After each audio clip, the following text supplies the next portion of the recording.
So one of my favorite aspects about the field of physical medicine and rehabilitation is that it's very innovative. So we're using a lot of different types of technology at present time in the field. One of the things that we're starting to utilize is 3D printing. So one of the biggest problems that we have for patients is that they don't have appropriate accessibility to prosthetic care. You see this more on the global level, where you have approximately 10 million individuals throughout the world that don't have any access to prosthetics. And there are a lot of different reasons for this, but ultimately what it comes down to is an issue of cost. Our current treatment options are far too expensive. So 3D printing addresses this problem. So 3D printing utilizes cost-effective materials. So now we're able to make a prosthesis for around $50 that otherwise would have cost around, let's say, $5,000.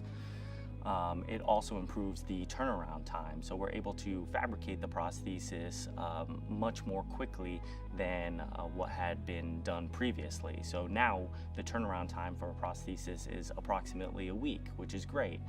In the past, some of our patients would end up waiting anywhere from six weeks to 2 months for a prosthesis. Or if their prosthetic device broke, they would also have to ship that out. They would have to customize new parts for it. So this is very time consuming, where we can take it back to the lab and we already have their file saved, and we can 3D print whatever component broke and repair it that day.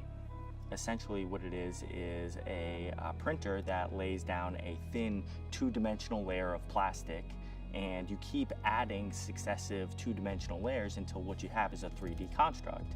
So as you can see, there's a cable system here, and this is for a patient that, let's say, was born with some type of congenital deformity where they don't have any fingers, but they have wrist flexion. So that's how the prosthesis is powered. It's body powered. So when they flex their wrist forward, you get gross grasp like this. So it's great. So a lot of the patients that we've helped, they talk about wearing the hand, bringing the hand to school. So as you can see, we're using innovative colors. The whole community is coming together, and they're coming up with these really interesting designs where people are adding Wolverine claws to the hands. They're making Iron Man hands. So our pediatric patients that otherwise didn't really care to wear their big bulky prosthesis, they're now taking this to school. They're proud to wear it. One of the girls that we had spoke with, she said that her old prosthesis made her feel like the different kid at school, and then after having this prosthesis, she now felt like the special kid at school. Physiatry is so much. There's so much that we do.